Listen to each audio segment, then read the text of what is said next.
Drone घर में घुस के आके उन्होंने मार दिया है, इधर से हमारी आवाजें ही नहीं निकल रही। अब ये हमारे शहरों तक तो आ गए हैं, ये ड्रोन्स गिराए चले जा रहे हैं, ये तो पागल हो गया, बुखलाहट का शिकार हो गया नरेंद्र मोदी। आ गए आपके वो लाहौर तक, कहा जा रहा था जी लाहौर तक नहीं आएंगे, पिंडी, लाहौर, कराची, हर जगह उन्होंने अटैक कर छोड़ा है। 77 ईयर्स में पहली बार इस्लामाबाद तक भारत पहुंचा है, पिंडी तक भारत पहुंचा। वहां पर S-400 भी था, वहां पर उनके पास ब्राह्मोस मिसाइल भी था। इसराइल उसके साथ है, इसराइल के जरिए अमेरिका उसके साथ है, उसके और बहुत से ममालिक से ताल्लुकात हैं। भारत ने आपके बंदे शहीद किए, आपके फौजी शहीद किए, जख्मी किए, आपके बड़े तमाम शहरों को। यानी 77 ईयर्स में पहली बार इस्लामाबाद तक भारत पहुंचा है, पिंडी तक भारत पहुंचा। ये पहली बार हुआ है इतने अरसे में। इस्लामाबाद में कब हमले हुए थे आप मुझे बताएं। भारत ने देख लिया है हमारा दिफा क्या है, कितना है मैक्सिमम हमारी कैपेसिटी और कैपेबिलिटी क्या है। और भारत ने ये कह दिया है कि हमारी नई डॉक्ट्रिन ये है कि जब भी अब भारत में कोई हमला होगा हम उसको एक्ट ऑफ वॉर समझेंगे। यानी अब कश्मीर के अंदर कभी भी कुछ होता है, वो जब चाहेगा पाकिस्तान पे हमला कर देगा। और 3-4 दिन पाकिस्तान यही डंडोरा पीटता रहा कि हमने जवाब दे दिया है। ये मैं नहीं कह रहा, आप ख्वाजा आसिफ के बयान देख लें, वजीर दिफा है, आप राना सनाउल्लाह के बयान देख लें, नून लीग का मेन लीडर है, और बाकी लोगों के बयान देख लें, आपको पता चल जाएगा। DGISPR की प्रेस कॉन्फ्रेंस देखिए कि हमने मुंह तोड़ जवाब दिया भारत को। ठीक है, इसके बाद क्या होता है कि भारत फिर हमला करता है अगली रात को ड्रोन से, मिसाइलों से, उसकी अगली रात फिर हमला करता है ड्रोन से और मिसाइलों से, और हमें शदीद तरीन नुकसान पहुंचाता है। यहां तक कि हमारे 3 से 8 के दरमियान एयर बेसिस पे हमला कर देता है। इसके बाद पाकिस्तान के पास कोई ऑप्शन नहीं। पहले आपके स्क्वाड्रन लीडर को उन्होंने शहीद किया है, आपके एयरमैन उन्होंने शहीद किए हैं, एयरफोर्स की बेस को अच्छा खासा नुकसान पहुंचाया उन्होंने, मल्टीपल एयर बेसिस पे हमले किए हैं, सिंध तक पहुंच गए। ठीक है, और आप आधे घंटे बाद कह रहे हैं जी सीज फायर हमने कर लिया। कि अमेरिका का ऑर्डर हमेशा लोहे तक ऑर्डर रहा है पाकिस्तान के लिए, कभी पाकिस्तानी फौज ने अमेरिका का ऑर्डर नहीं ठुकराया। इंडिया ने ये किया है पास में, हम नहीं कभी कर सके। लेकिन S-400 जैसा जदीद मिसाइल सिस्टम या उनकी जो ट्रिपल एयर है, जहाजों के लिए बचना बड़ा मुश्किल है ऐसे सिस्टम से। तो अंदर जाने वाली बहुत सारी सिर्फ कहानियां हैं कि हम जी श्रीनगर के ऊपर हमारे कहानियां थी 70, हमारे 56 जहाज के, पता नहीं 70 जहाज श्रीनगर के ऊपर है इस टाइम। क्या अमेरिका ये एक्सपेक्ट करता है कि पाकिस्तान को हम सिटिंग डक बना के और भारत को अपनी मनमर्जी करने देंगे? जहां जहां भारत बता रहा है जी कि पाकिस्तान के अंदर टेरर कैंप्स हैं, अमेरिका को वो लिस्टें देगा और अमेरिका कहेगा जी यहाँ आप सारे अटैक कर लें, पाकिस्तान की तरफ से हम गारंटी देते हैं वो कोई बड़ा हमला नहीं करेगा। क्या ऐसा कुछ होने जा रहा है? क्योंकि अमेरिका का रिकॉर्ड तो बड़ा खतरनाक है। ट्रंप ने तो सो कॉल्ड यूक्रेन और रूस की भी जंग बंदी करवा दी थी। अगर कोई ये समझता है कि पाकिस्तान सुधर जाएगा तो ये कुत्ते की दुम है, ये कभी नहीं सुधरेगी, ये दुम काटनी ही पड़ेगी। लेकिन बहरहाल हालात के हिसाब से चीज़ें फैसले करने पड़ते हैं। मैंने जो नोट किए है ना इस वक्त जो सिचुएशन कि इंडिया पूरा गुस्से में है, हालात देखने होते हैं। देखिए अजीज दोस्तों, हुआ ये था कि पहले तो भारत का ऑब्जेक्टिव सीधा सीधा एक था कि हम सजा देंगे, हम टेररिस्टों को टारगेट करेंगे, आपके ट्रेनिंग कैंपों को टारगेट करेंगे। और वही किया भारत ने। 24 मिसाइल जो मारे पहले दिन, वो एक्यूरेट टारगेट पे लगे, 100 से ज्यादा टेररिस्ट मार दिए। भारत का ऑब्जेक्टिव अचीव हो गया, क्योंकि भारत को पूरी दुनिया यानी China, America, European union, even Russia, सबकी तरफ से यह था कि आप पाकिस्तान को तोड़ने के लिए या पाकिस्तान में तबाही मचाने के लिए नहीं, आप अपना सजा जवाब दे दें, दैट्स इट। जिसने भी इस जंग पे बयान दिया है, पहले उसने पहलगाम के टेररिस्ट वाक़े को कंडेम किया है, इसके बाद उसने कहा है कि जंग नहीं होनी चाहिए ये वो। भारत ने जो मिसाइल मारे 24, उसके किसी ने कंडेम नहीं किया भारत को, इसलिए कि एक अंडरस्टैंडिंग थी। और पहले से ही जेडी वैंस की वो चल रही थी कि जेडी वैंस ने एक ड्रामा बनाया गया है कि भारत अटैक करेगा, पाकिस्तान जवाब नहीं देगा, ऐसा ये एक डील थी। लेकिन हुआ ये कि पाकिस्तान ने फिर हमला किया, ड्रोन और मिसाइल और ये जब चलाने शुरू किए तो फिर भारत को टारगेट करने पड़े।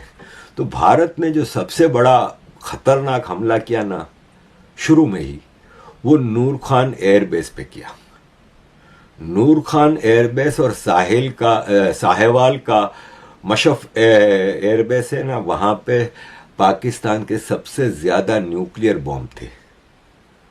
आपको याद होगा कि जब भारत ने मिसाइल मारे थे पहले और जंग अभी शुरू नहीं हुई थी, तो US vice president JD Vance का इंटरव्यू मौजूद है, वायरल है, मैंने भी लगाया था कि दोनों दोस्त मुल्कों से हमारे ताल्लुकात हैं, हम दोनों को समझाते हैं, दोनों नहीं मान रहे तो हम इसमें इंटरफियर नहीं करते, दैट्स नॉट आवर बिजनेस।